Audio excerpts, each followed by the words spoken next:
We're joined by Sheila Dikshit, the three-time Delhi Chief Minister, whose re-entry into the electoral politics fray in the national capital has set the opposition alarm bells ringing. Your candidatures were announced very late because of the breakdown of talks or no talks with AAP. We don't know what really happened. Do you think that's going to affect your chances? Not your chances, I mean the Congress's chances in all the 7 seats. Look, sometimes you have 4 or 5 candidates contesting a particular seat. But it matters to some people. It definitely divides the votes a little bit. Right. But it depends on who the candidate is, Some people get much more than others do, and some people just don't get anything. And so it's a game which India has been playing ever since it became independent. Right. And we're a good democracy, a very sustainable democracy. And I think we've all learned how to accept it and how to live with it. You were not really in favor of the alliance with AAP, and you were pretty vocal about it. Looking back, do you think that the failure of those talks, because Ajay Makan, the Congress candidate from New Delhi constituency, he gave an interview to the Hindustan Times, and I quote, he said that had there been an alliance, we would have won on all 7 Delhi seats by margins of 2-3 lakhs each. Now we won't win all the 7 seats and margins will be smaller. Really, I would really like to get your response on those two issues. No. I'll tell you very frankly. This is a perception. It's a personal perception. And we've contested elections not with perceptions. We contest them because we are contesting. And I was against it because I felt that Congress was far too big a party and far too, historical a party to align with somebody who was just a small party and just come up only confined to Delhi. That's all. So I was not in favor of the big. I'm proud of my party. I'm very proud of it, and I didn't want its reputation to go down or the perception about it to go down. Right. So 7 seats in Delhi. How many of them, as of now, do you think the Congress is winning? No, I wouldn't like to guess on that. People are beginning to evaluate their candidates, Right. And at the end of it all, when one goes to vote, when I'm also a voter and you're also a voter, we evaluate the candidates. It may be for a short while, but we do evaluate. We say X is better than P, or P is better than C. And that's how it goes. And that's what democracy is all about. You have the advantage of having a choice. What about who you consider as your big competition in Delhi, in all the 7 seats, across the 7 seats? Do you consider the BJP to be a bigger competition, or do you consider the AAP to be a bigger competition? Well, I think BJP is a bigger competitor because BJP already has all the 7 seats. They are already, or most of their candidates are those who are already members of parliament. Right. And AAP makes a lot of, noise about itself, but it's a party which makes a noise about itself, and I don't know where it is, because I must tell you very frankly that what they say is not always the exact thing that they should be saying. That's my perception. You would like to give me an example of what they say is not what they should be saying? For instance, they have got these boards all over Delhi, saying that they're going to make Delhi into a city which is, dependent on itself. Right. But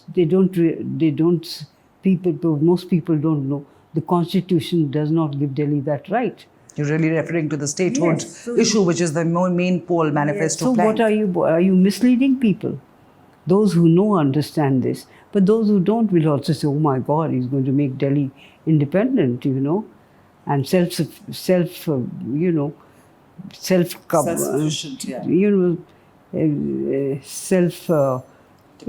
yes. So, I just don't admire them.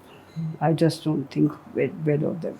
What is your, now let's just go to your own constituency, which is the Northeast Delhi. You have Manoj Tiwari, the sitting BJP MP on one side. On the other side, you have Mr. Pandey from AAP. Now, Again, I'll ask you the same question I asked you for all the 7 seats. Which do you consider a bigger threat in your own constituency? Not a threat, a bigger competitor in your own constituency. Well, I'm going to compete with both of them. What the level of competition is going to be will depend as I go along. But they are both my competitors, and I'm fighting a three-cornered fight. So I'll have to fight all the two corners. Do you think that the anti-BJP votes are going to get split now that the Congress and the AAP do not have an alliance? And I'm talking specifically about your constituency, and you can tell me about No, but I want to know one thing. There cannot be three parties? Yes, there can be. Absolutely. We are a multi-party democracy. Yes, it's a democracy. So that doesn't either frighten us, it doesn't, change our thinking. We have to contest, and we will contest, and I'm sure that we will win a lot of seats, a lot more than all of you are expecting. Let's hope for that.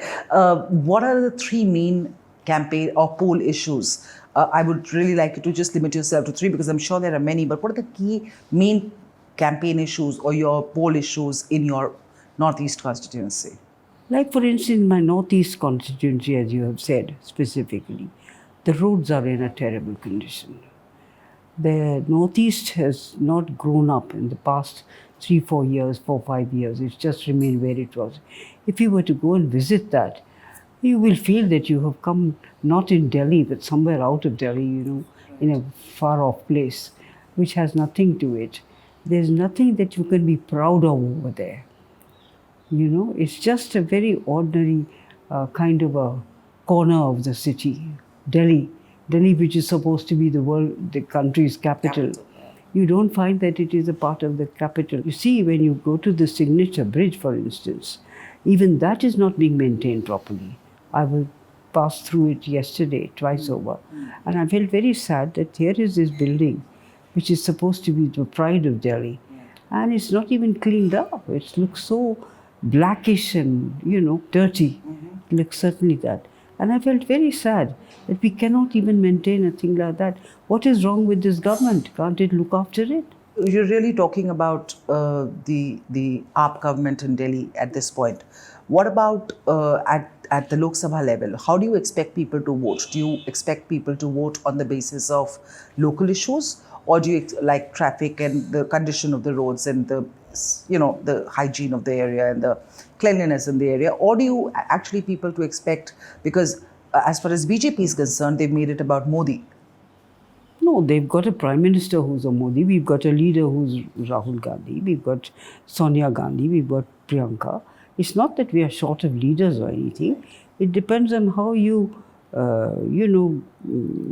how those leaders behave and act and what are the policies that we have. And I can tell you one thing, that the record of the Congress is very, very much bigger than any other party. Today's country's development is all because of the Delhi of the Congress, which has ruled for so long. Jawaharlal Nehru, Indira Gandhi, and Manmohan Singh, and Rajiv Gandhi, all these are Congress prime ministers. And Delhi the country is what it is today because of the policies followed by the Congress to make India into a competitive country. What is the kind of reception you're receiving? You coming back into the electoral politics fray after a gap of almost 6 years. What is the kind of response that you are receiving from the people? Well, if I don't read the papers, see the response. I see it myself personally.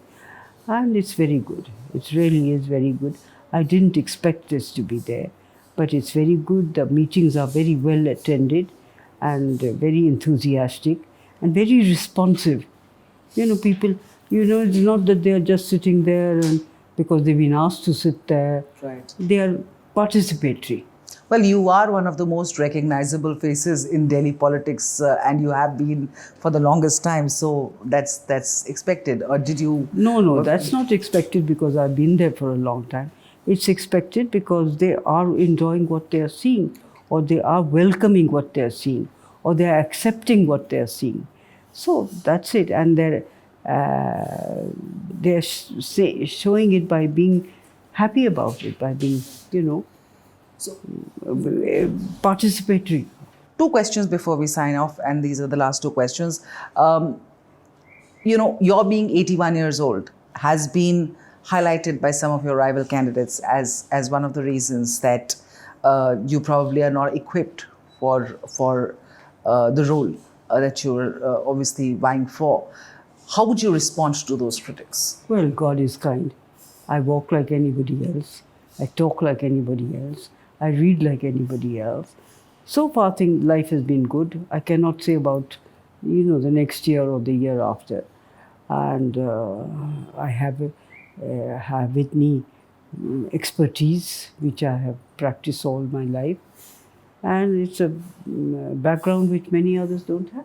How are you beating the heat in this campaigning season? Oh, the heat is there. But we are all Indians, remember that. Right. And we are all Delhiwalas or live in northern India. Yeah. So we are used to the heat. It comes in. And when you are involved in something, then you forget the heat and the cold. You Right. just think of the moment. You think of what people are saying. You think of others. You think of the situation. You think of how best you can, utilize it or how you can improve it. Those are the thoughts. Heat and cold doesn't come into your mind. Right. Thank you so much, Sheila ji.